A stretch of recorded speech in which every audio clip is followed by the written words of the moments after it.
Olá, estamos de volta para mais uma questão desafio, né?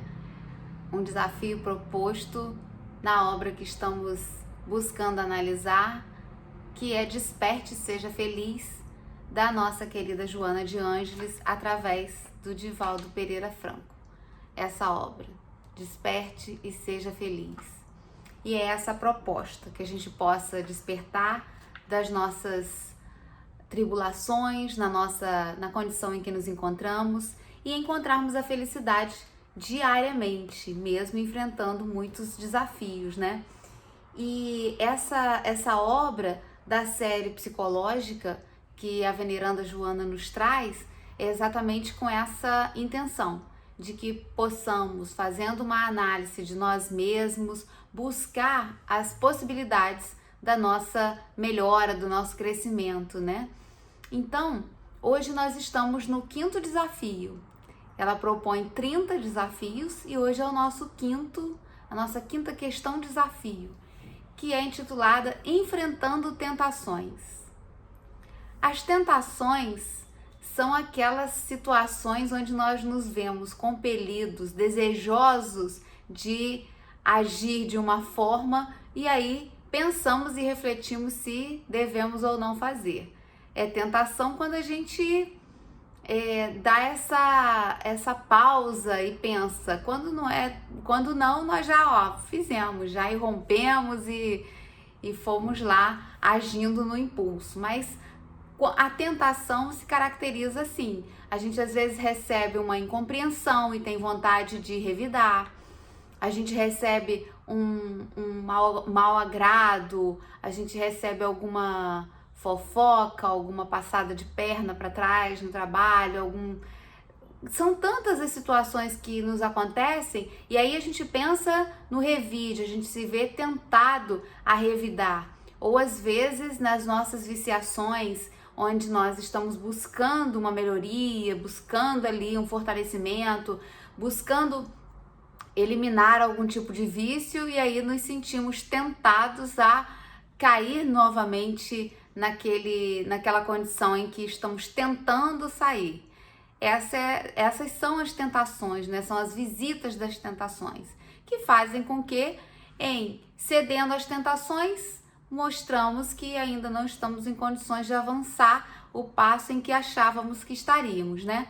E se conseguimos superar e vencer, opa, beleza, subi um pouquinho nesse degrau de crescimento, de evolução, a que eu mesmo me propus a fazer. Eu me lembrei muito de uma história real vivida pelo meu marido, né? Então, uma coisa bem próxima que pode ilustrar bem isso. Meu marido, por muito tempo, foi voluntário em visita ao preso, né? Visita religiosa ao preso.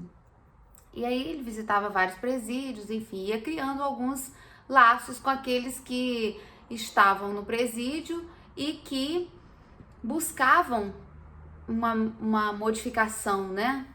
E aí eu me recordo muito de uma situação em que um desses ex-detentos, era comum às vezes visitar a nossa casa espírita, né? Procurando por ele para poder conversar um pouco, até contar ali as situações enfrentadas, até que tomassem rumo mesmo na vida, né? E uma dessas visitas, né? Esse rapaz confidenciou para o meu marido o seguinte: ele foi preso por roubo, né? E para ele era muito fácil essa questão de pegar as coisas das pessoas sem que elas observassem. Era considerado efetivamente o mão leve. Ele conseguia subtrair os pertences, os objetos e não era apanhado, custou muito. Então, e ele tinha o vício do roubo pelos objetos, pelos pertences, mas também pela sensação de conseguir, de pegar, né? Tem um fator psicológico aí também. E aí, ele, nessas visitas, né? Conhecendo ali a doutrina espírita, e aí se imbuiu do desejo de mudança, de melhoria e querendo vencer essa viciação. E aí ele contou para Jorge que assim que ele saiu, ele todo assim, se sentindo muito fortalecido nisso, veio a primeira prova, a primeira tentação, logo num dos primeiras viagens dele de ônibus. Ele disse que ele sentou essa cadeira dupla, né? Ele sentou ao lado, no corredor, e já tinha uma pessoa sentada para a janela. E ele ali absorto, pensando mil coisas, olhando a paisagem, mas de repente ele abaixou os olhos e a carteira que estava no bolso do rapaz que estava sentado na janela, ela tinha saído do bolso e estava à mostra, absolutamente à mostra. Ele gelou. Ele disse que naquele momento ele se viu assim, de frente de uma grande prova, de uma grande tentação, porque ele estava assim, se fortalecendo nesse desejo de vencer, né, essa situação viciosa, e de repente, mas olha, escancarado, e de um jeito que ele falava que dificilmente acontecia, porque esses muito fáceis assim, ele nem queria, ele gostava do desafio. E ele olhava para a carteira entreaberta, essa carteira de dinheiro, né, que normalmente os homens usam, elas não são fechadas, né, só dobra. Então dali dava para entrever a quantidade de notas que tinha dentro da carteira. E ele suava frio, porque ele se via na iminência, para ele apanhar aquele objeto e sair, era muito, muito fácil. O dono da carteira só ia notar isso muito depois, porque ele apanharia com tamanha discrição, já levantaria e saía, porque ele estava no corredor, e não teria esse problema. O problema era a consciência, né? O problema já estava aí a nível de consciência. E ele ficou naquela luta, apanho, no apanho, até que ele conseguiu vencer a si mesmo e levantou e saiu logo dali para poder livrar-se daquela tentação. E aí ele contou para Jorge muito feliz. Ele, olha, eu consegui. E eu fiquei tão feliz comigo depois, porque eu não sabia que ia ser tão difícil. E eu fiquei muito satisfeito. Pode ser que lá pelas tantas, em outras oportunidades, ele venha a cair novamente, porque nós vamos fazendo esse processo de conquistas aos poucos, né? Às vezes a gente se rende a uma tentação, mas despertar para isso e essa sensação de vitória, de conquista, ela é que faz com que caminhemos com mais fortalecimento. E é exatamente sobre isso que Joana fala nesse item, essa sensação da vitória. E só há vitória se houver luta. Só vai ter a conquista se conseguirmos enfrentar uma situação que nos coloca na iminência de voltar a comportamentos anteriores, os quais nós já estamos lutando por deixá-los para trás, né? Então, sempre que passarmos pelas tentações, porque elas fazem parte da nossa vida, e é importante, um outro ponto que ela destaca, é nos percebermos vulneráveis, que nós somos, mas às vezes a gente coloca um verniz de conquistas que ainda não possuímos, são as que desejamos possuir, mas ainda não possuímos. E às vezes a gente se enche desse verniz de conquista, acha que já tem e passa uma vida morna, uma vida completamente sem vitórias, porque se não há luta, não há conquista, né? Então, é importante a gente se perceber vulnerável. Eu me recordo de uma amiga que foi fazer um desses retiros, onde se faz muita meditação, encontro de si mesmo, né? Tem os dias, os horários muito propícios para isso, né? E ela foi feliz da vida, achando que ia ter um mega encontro espiritual, sentindo-se mais voltada para essas questões e tal, não sei o que lá.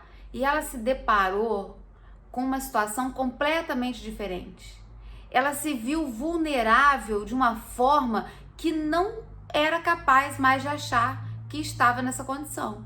Porque já estava tão habituada a outro ritmo de vida, já estava tão habituada com as questões espirituais mesmo, que nela é muito aflorada, mas foi se deparar com uma questão puramente íntima, pequena sob o ponto de vista das coisas mais expressivas, mas que ainda era um espinho na sua carne. E esse era o ponto de partida. Acho que ela pensou que seria uma coisa muito mais grandiosa, uma coisa exterior, que lhe trouxesse um êxtase, e se deparou com uma coisa mínima e interna e que ela precisou trabalhar. E aí ela se viu vulnerável.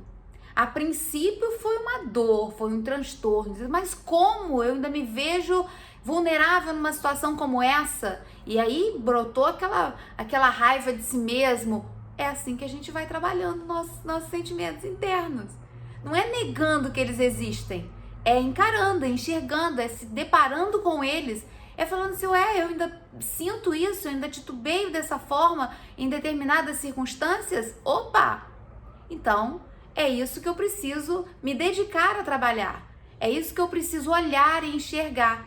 E é nesse processo que a gente vai fazendo o crescimento que a gente precisa fazer, não é de uma forma externa, não é? Li um texto, um livro, achei tão lindo e fiz minha modificação. Li um texto, achei tão lindo e procurei internamente que correspondência ele tem para trabalhar as minhas questões. Então, passar pelas tentações fazem parte da nossa vida terrena. E às vezes a gente almeja não ser tentado, né? Ter uma vida bem linear, tudo direitinho, tudo certinho, tudo tranquilo. Que tranquilo se a gente está num passo da evolução ainda tão lá para trás. Se a gente está começando nesse processo, que tranquilidade a gente pode ter? Não é para estar tranquilo, é para estar borbulhando realmente. É para a gente passar essas fases de sossego, tranquilidade, e aí pensar, trazer, questionar, passar por essas tentações de outras situações para que a gente possa progredir, crescer e melhorar. Então as crises, as tentações, elas são boas, elas fazem parte da nossa vida. Ela finaliza o texto dizendo isso. Jesus foi tentado. E aí a gente não quer ser tentado, experimentado? Jesus foi tentado e venceu a tentação porque aquilo ali não fazia parte mais da sua condição. Então as tentações fazem parte da nossa vida humana, mas a vitória, as conquistas, essas fazem parte da vida espiritual, que é essa vitória que nós desejamos e que nós empreendemos os esforços para isso. E é uma vitória linda, porque é dentro de nós. Nós não estamos aqui em peleja com ninguém, é conosco. Então é com muito carinho também. É olhar as próprias dificuldades e sorrir delas, porque quem sabe sorrir das próprias desditas tem condição de avançar muito mais rapidamente. Aquele que se mortifica, que se martiriza por uma desdita, por não estar na condição que desejava estar, esse se demora mais tempo, né? Esse acaba ficando mais tempo ali nas lamúrias, que é o tema do próximo questionamento, na próxima questão. Então, que nós possamos fartamente passar pelas tentações, lembrando do principal artifício que nós temos para nos socorrer, que é a prece. Passou pela tentação, eleva o pensamento, pede a Deus sustentação. Senhor, me direciona, me dá fortaleza, me ajuda a vencer, que os amigos possam me atender, me socorrer. E aí a gente vai ter a melhor das intuições, né? Nós temos tantos amigos espirituais, inclusive o nosso anjo da guarda, o nosso espírito protetor, a quem nós devemos comunicar com ele diariamente. Ele está junto de nós, se ofereceu para nos acompanhar nessa encarnação. Então que a gente possa estabelecer esse contato e dizer, oi, me ajuda a me livrar dessa tentação. E aí mais adiante, aquela situação não é mais uma tentação, quando a gente conseguir vitória, quando a gente conseguir estabelecer que, olha, isso aí já não me importa mais. É aquele que deixou de beber e a bebida não mais lhe importuna, é aquele que tinha outro tipo de viciação, seja dos desregramentos, do sexo, da comida, do que for, seja a viciação das palavras descabidas, seja a viciação de ser muito impulsivo, né, de querer responder tudo. Quando a gente se fortalecer e vencer, passando pelas tentações, aquilo não mais vai nos incomodar. E quando não mais nos incomoda, é porque a gente já conseguiu vencer. Que possamos ter muitas vitórias na nossa vida. passando pelas tentações com fortaleza. Um grande e afetuoso abraço a todos.